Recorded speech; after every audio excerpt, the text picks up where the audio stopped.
Salut à tous, c'est Niki, j'espère que vous allez bien, que vous avez passé de bonnes vacances. Alors moi, impec. Bon, c'est vrai que j'ai pris un peu plus de vacances que prévu, mais bon, ça fait du bien. En tout cas, je suis super contente de vous retrouver. Et puis là, ça y est, c'est reparti. Et là, cette fois, on repart sur un tuto spécial smartphone et tablette Android, puisque je vais vous montrer aujourd'hui comment optimiser au maximum votre batterie, l'autonomie de votre batterie. Et surtout en finir avec cette batterie qui se décharge trop vite et qu'on doit constamment surveiller. Allez, on attaque, on y va, c'est maintenant, c'est parti.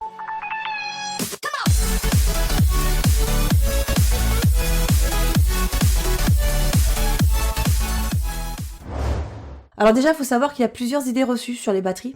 Donc, quel que soit le type de la vôtre, parce qu'il y en a plusieurs, par exemple, vous avez le nickel, vous avez les piles qu'on insère, mais bon, ça, c'est assez vieux quand même. La batterie lithium-ion, qui existe d'ailleurs depuis un bon petit moment, avant les smartphones. Et la batterie LiPo, basée aussi sur du lithium d'ailleurs, le lithium-ion polymère, plus récente, plus légère et normalement plus sûre. Bon là, il s'agit des trois types principaux de batteries. Quoi qu'il en soit, concernant les idées reçues, si vous avez un téléphone plus ou moins récent et doté donc d'une batterie lithium ou LiPo, sachez qu'il est normalement pas conseillé de les charger toute la nuit, c'est-à-dire plus de temps que nécessaire. Donc idéalement, il faudrait les débrancher dès que les 100% sont atteints. Bon ça c'est pas trop grave à la limite parce que maintenant on a un circuit intégré qui arrête la charge quand la batterie est pleine. Autre point, évitez aussi d'attendre que votre batterie soit totalement vide pour la recharger. Ça peut justement créer des problèmes de charge. Donc quand vous avez le message qui affiche l'état faible de la batterie, en général c'est vers 10-15%, pas besoin d'attendre, branchez le téléphone. Et oui, donc ça c'est un peu l'avantage qu'on a maintenant puisque les batteries ne sont plus dotées d'une mémoire comme on avait avant il y a très longtemps. Du coup c'est pas nécessaire d'attendre les 0% ou les 100% pour les charger. Pareil, si jamais c'est votre première charge, vous venez d'acheter le téléphone, c'est votre première charge, enlevez-vous de la tête qu'il faut absolument le charger à 100%. C'est faux et il y a eu des soucis justement par rapport à ça, où le téléphone se retrouvait dans l'impossibilité de charger par la suite. Voilà, donc au pire, quand c'est votre premier téléphone, vous le chargez un petit peu histoire de faire les mises à jour ou autre, puis vous laissez votre batterie se décharger tranquillement. Voilà pour les premiers points que je voulais aborder, et maintenant on va rentrer dans le vif du sujet. Alors première chose, le fond d'écran. Si vous disposez d'un écran AMOLED, dans ce cas-là, optez pour un fond d'écran noir, avec si possible un thème foncé. Ce sera déjà une très bonne chose dans l'optimisation de votre batterie, puisqu'avec un écran AMOLED, les LED, en fait, n'émettent pas de lumière quand elles affichent du noir. Donc, en gros, le noir sur un écran AMOLED correspond à un pixel éteint, vous voyez ? Parce qu'en fait, et ça aussi, faut le savoir, c'est que votre téléphone est équipé soit d'un écran AMOLED, soit d'un écran LCD, qui d'ailleurs, lui, comporte deux catégories. IFT, si je dis pas de bêtises, et IPS. Et donc, en revanche, si votre écran est un LCD, ça servira à rien de mettre un fond d'écran noir puisque les LED sont toujours allumés, que la couleur affichée soit noire ou non. Et un écran LCD en fait se compose de cellules emplies de cristaux liquides qui sont illuminés par un rétroéclairage. Donc en fait, l'écran reste allumé même s'il affiche du noir, voyez. Donc justement, comment savoir si votre écran est AMOLED ou LCD ? Et c'est simple en fait, vous prenez votre téléphone, bon déjà vous mettez un fond d'écran noir, vous éteignez la lumière de la pièce où vous êtes, et si vous voyez bien le noir de votre écran, c'est du LCD. Et si votre téléphone par contre paraît éteint, alors à ce moment-là c'est du Super AMOLED. Voilà, donc fond d'écran, vous restez appuyé sur votre téléphone, on sera en bas à gauche sur fond d'écran. Donc là vous n'avez plus qu'à choisir. Et idem pour les thèmes, vous cliquez sur thème qui est juste à côté. J'aurais dû prendre la souris en fait, ce serait plus simple. Et comme je disais, de préférence un thème assez foncé quoi. Allez, alors deuxième astuce, désactiver OK Google et Google Assistant. Alors vous savez le truc, voilà. Bonjour, que puis-je faire pour vous ? Justement, j'allais dire, attends, j'éteins ça. Donc justement, j'allais vous dire le truc qui se met en marche tout seul parfois, alors qu'on lui demande même pas. Plus sérieusement, c'est vrai que ça peut être quand même pratique, mais ça pompe aussi pas mal. Donc pour le désactiver, rendez-vous dans les paramètres, on glisse. Là, on va se rendre sur Google. Voilà, ici Google. On scrolle, on descend, et là, on va se rendre sur rechercher ici. Ensuite, voix. Juste là.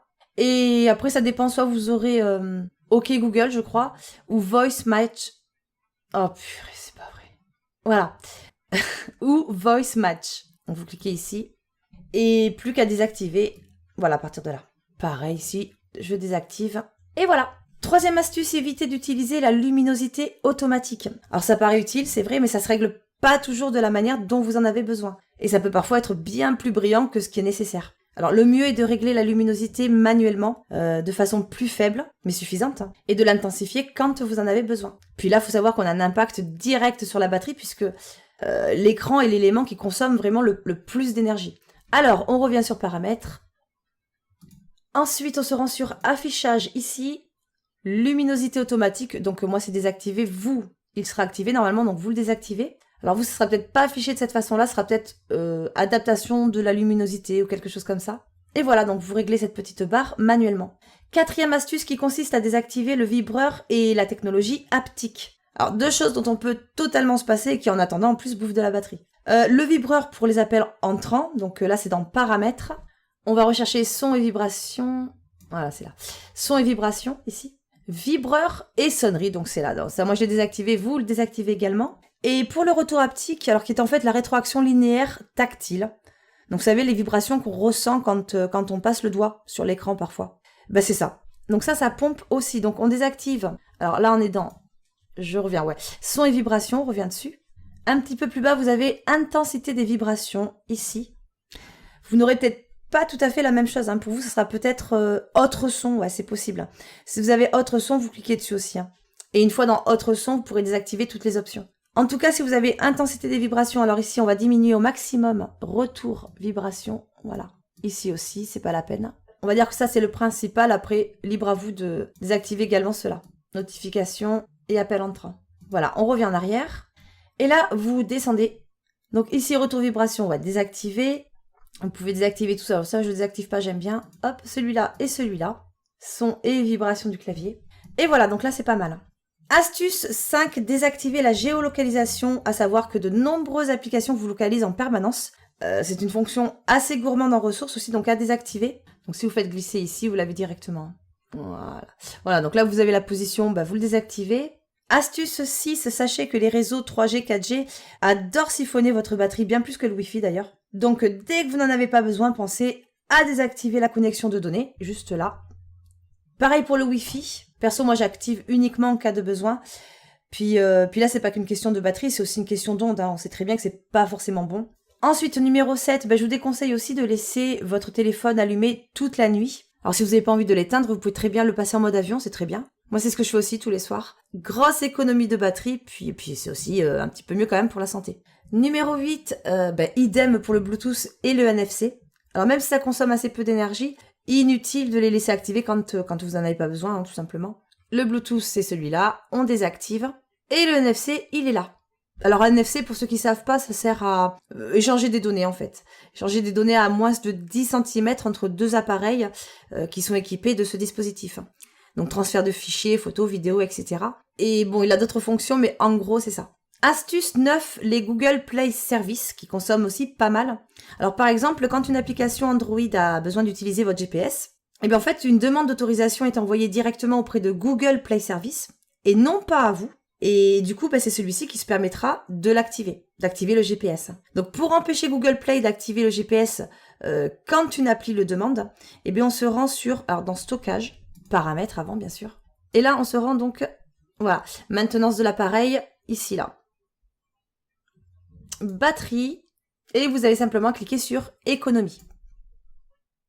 Voilà. Alors même sans ça, je vous conseille quand même de vous rendre de temps en temps ici pour nettoyer et optimiser votre téléphone. Là, ce sera vraiment que du plus. Vous voyez, là on a stockage.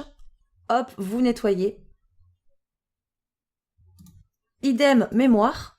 Il analyse. Boum, on nettoie. En plus, ce sera plus réactif, ce sera plus rapide. Et voilà. Donc là, je crois que c'est bon. Ouais, c'est bon. Numéro 10, et pour terminer d'ailleurs, virez toutes les applications trop gourmandes. Alors pareil, dans les paramètres, on va sur applications. Prenez le temps, au pire vous le faites une fois comme ça, mais au moins, vous regardez un petit peu tout ce que vous avez, vous virez tout ce qui est trop gourmand et tout ce qui vous sert plus. Faites le ménage, quoi. Également, faites le ménage dans vos widgets. Vous savez, tous ces gadgets là, qui sont pas vraiment copains non plus avec votre batterie. Voilà, là on a plein de widgets. Essayez de nettoyer, de virer tout ce que vous avez placé qui sert à rien, quoi. Ou dont vous pouvez vous passer. Et vous avez également des applications créées dans le but d'optimiser votre batterie. Alors personnellement, j'ai pas testé. Je vous en montre quelques-unes comme ça. Je vois dans les commentaires que les avis sont mitigés, mais dans l'ensemble, pas mal de satisfaits quand même. Donc à voir, à tester. Alors vous avez Dose, Greenify, j'essaie de bien le dire, du Battery Saver and Fast Charge, ou encore Battery Defender. Alors je vous laisse les liens en description si vous voulez essayer. Perso, je suis pas très partisane de ce genre d'appli. Je pense qu'en faisant attention et en appliquant les manips qu'on a vues ensemble, qu'on vient de voir, ça suffit largement. Mais bon, n'hésitez pas à partager dans les commentaires et nous apporter un petit retour sur ces applications, pourquoi pas. Ça pourra justement donner une idée à ceux qui veulent tester. Et puis voilà, ben là je pense que j'ai fait le tour. Ouais, donc ce tuto touche à sa fin.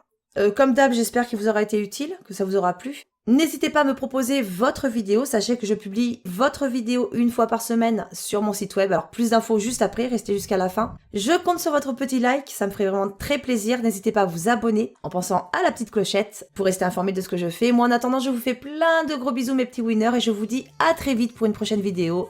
Ciao!